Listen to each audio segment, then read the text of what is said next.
લોકસભા 2024ની પહેલી સભા 24 જૂને મળશે અને પ્રોટેમ સ્પીકર જે ભર્તુહરી મહેતાબને બનાવવામાં આવ્યા છે એ 2 દિવસ સુધી જેટલા સાંસદો છે એ બધા સાંસદોને શપથ લેવડાવવાની કામગીરી કરશે।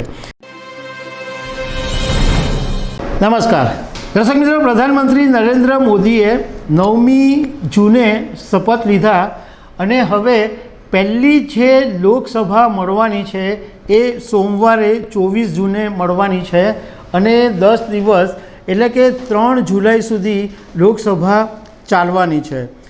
પ્રથમ 2 દિવસ જે છે એ પ્રોટેમ સ્પીકર સાંસદોની પાસે શપથ લેવડાવશે અને બાકીના 8 દિવસ લોકસભામાં બેઠકો મળવાની છે। તો એના વિશે હું તમારી સાથે વાત કરીશ। મારું નામ રાજેશ શાહ છે અને તમે જોઈ રહ્યા છો ખબર છે.com। દર્શક મિત્રો, લોકસભા 2024ની પહેલી સભા 24 જૂને મળશે અને પ્રોટેમ સ્પીકર જે ભર્તુહરી મહેતાબને બનાવવામાં આવ્યા છે એ 2 દિવસ સુધી જેટલા સાંસદો છે એ બધા સાંસદોને શપથ લેવડાવવાની કામગીરી કરશે અને એ પછી 26 જૂને સ્પીકરની ચૂંટણી થશે અને રાજ્યસભાનું જે 264મું જે સત્ર છે એ 27 જૂનથી શરૂ થશે અને એ જ દિવસે રાષ્ટ્રપતિ દ્રૌપદી મુર્મુ લોકસભા અને રાજ્યસભા બંનેને સંબોધન કરશે અને એમના સંબોધન પછી પ્રધાનમંત્રી નરેન્દ્ર મોદી પોતે સંબોધન કરશે। સત્રના છેલ્લા 2 દિવસો જે છે એની અંદર સંસદમાં આભાર પ્રસ્તાવ ઉપર ચર્ચા કરવામાં આવશે। હવે તમને 2-3 મહત્ત્વની વાત કરી દઈએ કે આ જે સ્પીકર પદ છે એમાં એવું થશે કે ભાજપ પોતાના ઉમેદવારનું નામની એક દરખાસ્ત મૂકશે। જો વિપક્ષ આની ઉપર સંમત નહીં થાય અને પોતાનો ઉમેદવાર ઉતારશે તો ચૂંટણી કરવી પડશે। જો બિનહરીફ ચૂંટાઈ જાય તો ચૂંટણી કરવાની જરૂર નહીં પડે, તો પછી એમને સ્પીકર બની જશે, પણ જો વિપક્ષ નહીં માને તો પછી ચૂંટણી કરવી પડશે।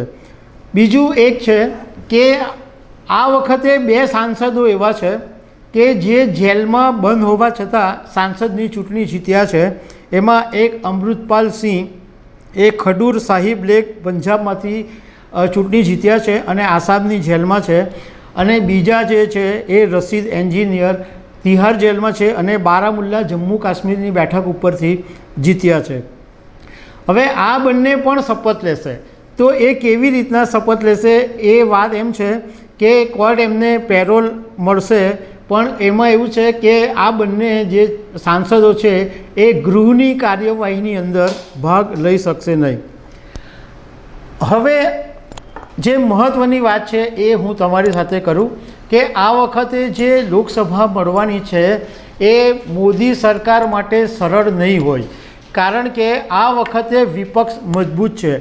અગાઉ જ્યારે વિપક્ષ હતો ત્યારે એમનામાં એટલો બધો આત્મવિશ્વાસ નહોતો, કારણ કે એમની પાસે એટલું બધું સંખ્યાબળ નહોતું, પરંતુ આ વખતે લોકસભા 2024માં ઇન્ડિયા ગઠબંધન હેઠળ વિપક્ષ લડ્યું અને આ વખતે એમની તાકાત બહુ જબરજસ્ત છે। એટલે સૌથી પહેલાં તો વિપક્ષ જે છે એ ડેપ્યુટી સ્પીકર પદની માંગ કરશે। આમ સામાન્ય રીતના એવું હોય છે કે જે સ્પીકર જે હોય એ સત્તાધારી પક્ષનો હોય અને ડેપ્યુટી જે સ્પીકર હોય એ વિપક્ષનો હોય, પરંતુ હમણાં છેલ્લા કેટલાક વખતથી વિપક્ષને ડેપ્યુટી સ્પીકર પદ નથી મળ્યું, એટલે આ વખતે વિપક્ષ ડેપ્યુટી સ્પીકર પદની માંગ કરશે। જો નહીં આપશે તો પણ હોબાળો થશે। બીજું કે આ વખતે કેટલાક મુદ્દા એવા છે કે જેને કારણે સંસદની અંદર ભારે હંગામો થવાની શક્યતા છે। સંસદને આ વિપક્ષો ઘેરાવ કરશે એવી પૂરેપૂરી શક્યતા છે। સૌથી મોટો જે મુદ્દો છે એ પેપર લીકનો છે। નીટ પેપર લીક અને યુજીસી નેટની જે પરીક્ષા કેન્સલ કરવામાં આવી, આ મુદ્દા ઉપર વિપક્ષ ભાજપને ઘેરાવો કરી શકે છે, કારણ કે રાહુલ ગાંધીએ થોડા દિવસ પહેલાં પ્રેસ કોન્ફરન્સ કરેલી ત્યારે વાત કરેલી કે અમે આ મુદ્દો સંસદમાં ઉઠાવવાના છે। બીજું કે રાજકોટનો જે અગ્નિકાંડનો મુદ્દો છે એ પણ આ વખતે લોકસભામાં ઉછળી શકે છે, કારણ કે રાહુલ ગાંધીએ આ જે રાજકોટ અગ્નિકાંડના જે પીડિત પરિવારો છે એમની સાથે વાત કરી છે, એટલે એ મુદ્દા પરનો પણ લોકસભાની અંદર ઉછળી શકે છે। બીજું, હમણાં જો તમે છેલ્લા કેટલાક દિવસથી જુઓ તો વિપક્ષોની મજબૂતાઈને કારણે સરકાર ફટાફટ એક્શન લેવા માંડી છે. આ યુજીસી નેટની પરીક્ષા રદ કરવામાં આવી અને નીટનું જે પેપર લીક થઈ ગયું હતું એ મુદ્દાને પછી કેન્દ્રના શિક્ષણ મંત્રીએ ફટાફટ પગલાં લીધા અને એનટીએના જે ડીજી છે એને હટાવીને નવા ડીજીની નિમણૂક કરી અને એક એક્શન કમિટી પણ બનાવવામાં આવી અને સીબીઆઈની તપાસ પણ સોંપી દેવામાં આવી. કહેવાનો મતલબ એમ છે કે આ વખતે વિપક્ષ મજબૂત છે, એટલે મોદી સરકાર માટે એકદમ સરળ રસ્તા નહીં હોય, સરળ ચઢાણ નહીં હોય. આ વખતે બરાબર વિપક્ષ એમનું નાક દબાવવાનો છે. તો દર્શક મિત્રો, આવી અનેક વાતો સાથે અમે તમને મળતા રહીશું. Thank you very much.